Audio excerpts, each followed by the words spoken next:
साथियों नमस्कार, स्वागत है आपका हमारे चैनल पर। मैं हूं रामचंद्र मौर्य। क्या प्रधानमंत्री नरेंद्र मोदी 2014 और 2019 वाले मजबूत प्रधानमंत्री अब नहीं रह गए हैं?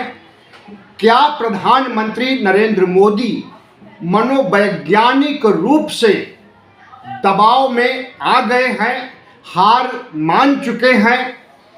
क्या प्रधानमंत्री नरेंद्र मोदी सरेंडर हो गए हैं अमेरिका के सामने और भारत की संप्रभुता को गिरवी रख चुके हैं? जी हां, राहुल गांधी ने ताजा आरोप लगाया 13 मार्च को लखनऊ में कांशीराम की जयंती पर। उन्होंने कहा कि प्रधानमंत्री नरेंद्र मोदी मनोवैज्ञानिक रूप से हार चुके हैं। प्रधानमंत्री नरेंद्र मोदी का ऑरा अब वह नहीं रह गया है जो पहले था।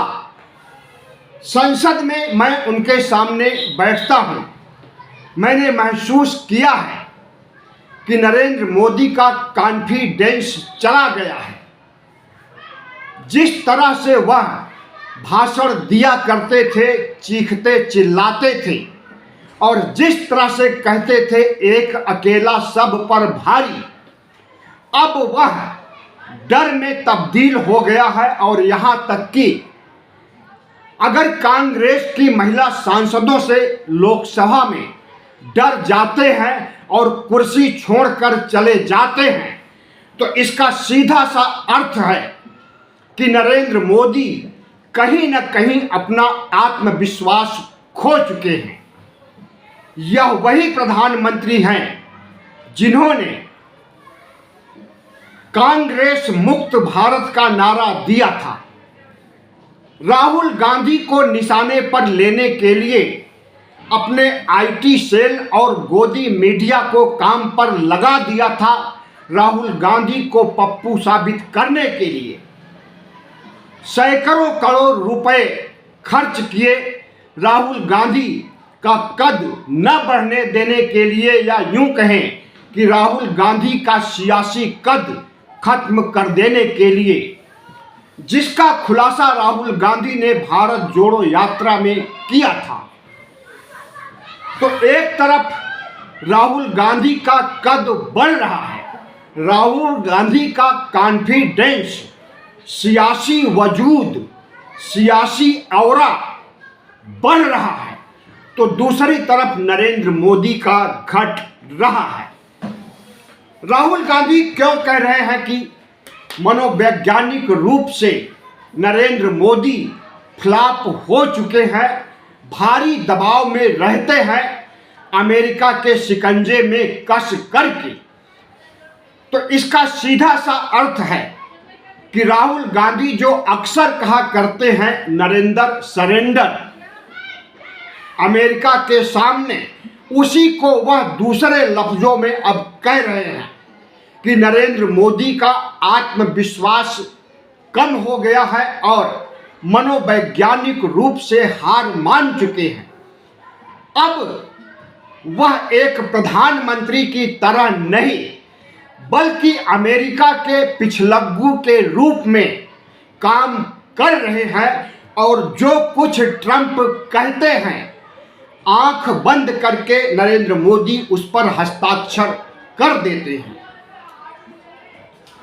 तो साथियों, प्रधानमंत्री नरेंद्र मोदी के संकट को समझा जा सकता है।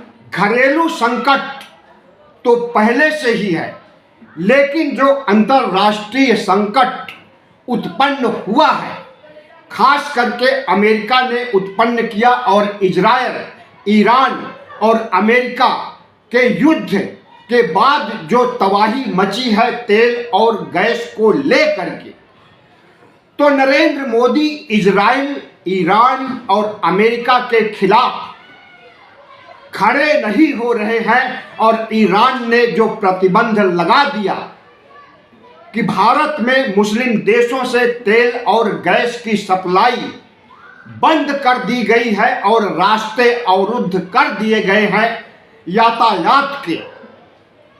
इससे भारत में जो हाहाकार तेल और गैस को लेकर के मचा है, हम समझते हैं कि यह एक बहुत बड़ा संकट विद्यमान हो गया है। और ऐसे संकट के दौर में नरेंद्र मोदी अगर कॉन्फिडेंस खो रहे हैं तो यह राष्ट्र के लिए बहुत ही दुर्भाग्यपूर्ण है। नरेंद्र मोदी तो एक ऐसे शख्स हैं जो आपदा में अवसर की तलाश करते हैं।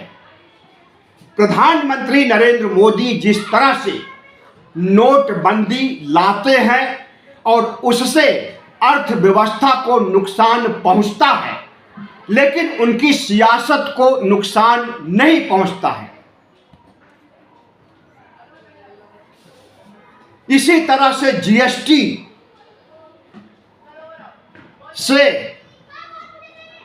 छोटे व्यापारियों की कमर टूट जाती है, बड़े व्यापारी भी प्रभावित होते हैं, लेकिन नरेंद्र मोदी इस आपदा को भी अवसर में तब्दील कर देते हैं। और सबसे बड़ी बात तो कोरोना काल में जो वैश्विक महामारी आई थी भारत में, दुनिया के देशों में करोड़ों मौतें हुई, भारत में भी 47 लाख से ज्यादा मौतें हुई। उस आपदा को भी नरेंद्र मोदी ने अपने पक्ष में कर लिया। आपदा के समय ताली बजवाना, थाली बजवाना, दिए जलवाना उनकी सियासी भूल थी या सियासी चालाकी थी, लेकिन उन्हें इससे वोट पर कोई प्रभाव नहीं पड़ा। उसके तुरंत बाद 2022 में उत्तर प्रदेश का चुनाव जीत जाते हैं और 2024 में भी जीतते जीतते हार जाते हैं। और हार ऐसी कि 303 सांसदों वाली सरकार 240 पर टिक जाती है। किसी तरह से बैसाखियों पर सरकार बनाते जरूर हैं, लेकिन अब उस सरकार में वह मजबूती नहीं है जो 2014 से और 2024 तक थी। तो राहुल गांधी का यह कहना कि नरेंद्र मोदी कमजोर हो गए हैं, उनका औरा घट गया है, उनके सोचने का स्तर निचले स्तर पर आ गया है और उनका आत्मविश्वास डावाडोल हो चुका है, बहुत हद तक सही कह रहे हैं। हमें लगता है कि जितना ही नरेंद्र मोदी का औरा घट रहा है, उतना ही राहुल गांधी का औरा सियासी कद बढ़ रहा है, जो देश के लिए शुभ संकेत माना जा सकता है। प्रधानमंत्री नरेंद्र मोदी अभी भी जब भाषण देते हैं रैलियों में, तो जिस तरह से नेहरू गांधी खानदान पर, कांग्रेस पर अटैक करते हैं, उससे समझा जाता है कि वह कितना बौखलाए हुए हैं, मुद्दों पर कभी बात नहीं करते हैं और झूठे आंकड़े, झूठी उपलब्धियों को पेश करते हैं। तो उसे देश अब समझने लगा है। नरेंद्र मोदी की जुमलेबाजी और झूठ से देश का बच्चा बच्चा वाकिफ हो गया है और अब इन सब के आधार पर उन्हें वोट नहीं मिलना है, इस बात का पता नरेंद्र मोदी को भी चल गया है और राहुल गांधी को।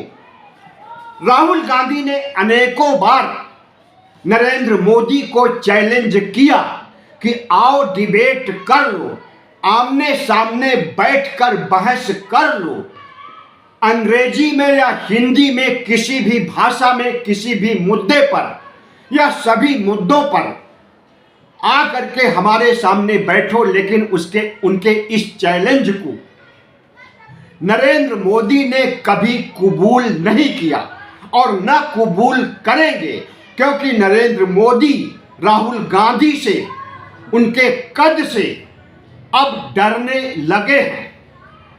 राहुल गांधी की तो बात दूर, जब कांग्रेस की महिला सांसदों से नरेंद्र मोदी अपनी जान को खतरा मानने लगे हैं और लोकसभा में आने से गुरेज करने लगे हैं, तो समझा जा सकता है कि नरेंद्र मोदी अब पहले वाले नरेंद्र मोदी नहीं रह गए हैं।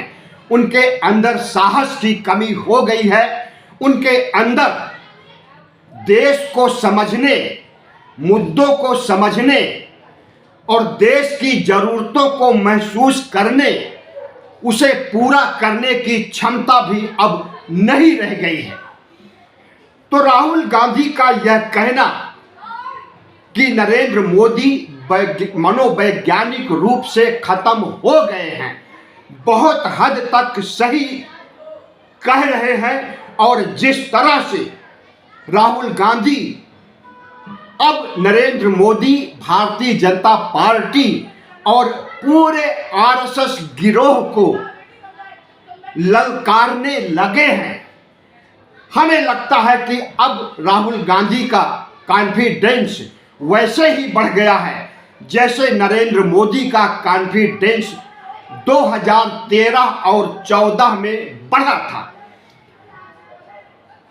तो भारतीय जनता पार्टी और नरेंद्र मोदी के लटके झटके, नरेंद्र मोदी की राजनीतिक शैली को अगर अब राहुल गांधी इस्तेमाल करने लगे हैं और भारतीय जनता पार्टी, आरएसएस और नरेंद्र मोदी को घेरने के लिए उन्हीं के तीर से निशाना बनाने लगे हैं, तो देश भी उनके साथ खड़ा है।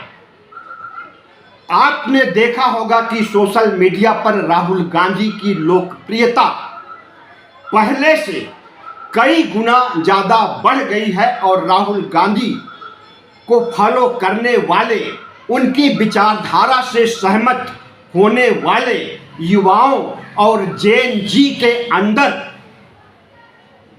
जिस तरह का आत्मविश्वास बढ़ा है और जिस तरह से इस देश के युवाओं ने राहुल गांधी के साथ आकर के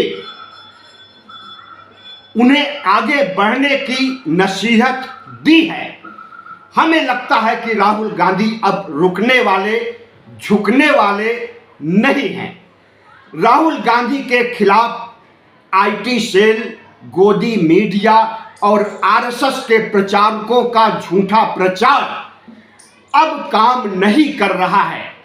और जिस तरह से राहुल गांधी मोहन भागवत को, नरेंद्र मोदी को, शाह को, चुनाव आयोग को, पूरी व्यवस्था को ललकार रहे हैं, इससे अगर नरेंद्र मोदी बैक फुट पर आ गए हैं और वह मनोवैज्ञानिक रूप से आत्मबल, आत्मविश्वास खो चुके हैं और वह आत्मविश्वास सभी को दिखने लगा है, तो देश के पक्ष में शुभ संकेत निश्चित रूप से जा रहा है और आरएसएस का सपना चकनाचूर हो रहा है संविधान हटाने का, हिंदू राष्ट्र बनाने का। राहुल गांधी का सपना साकार होते हुए नजर आ रहा है, सामाजिक न्याय के मुद्दे को आगे बढ़ाने का, ओबीसी, एससी, एसटी को राष्ट्र की मुख्य धारा में, शासन में, प्रशासन में, राजनीति में, नौकरियों में, व्यापार में आगे लाने का और राष्ट्र की मुख्य धारा से ओबीसी, एससी, एसटी को जोड़ने का जो सपना राहुल गांधी का है, वह सपना कहीं आगे बढ़ते हुए दिखाई दे रहा है। तो जाहिर है कि एक तरफ राहुल गांधी अकेला है और दूसरी तरफ आरएसएस है, चुनाव आयोग है, नरेंद्र मोदी है, भारतीय जनता पार्टी है, गोदी मीडिया है, आईटी सेल है, सोशल मीडिया है। लेकिन राहुल गांधी का पलड़ा अगर भारी लग रहा है तो हमें लगता है कि अब सत्ता परिवर्तन की आहट मिल रही है। वीडियो अच्छा लगा हो तो चैनल को सब्सक्राइब कीजिए, लाइक कीजिए और शेयर कीजिए। धन्यवाद।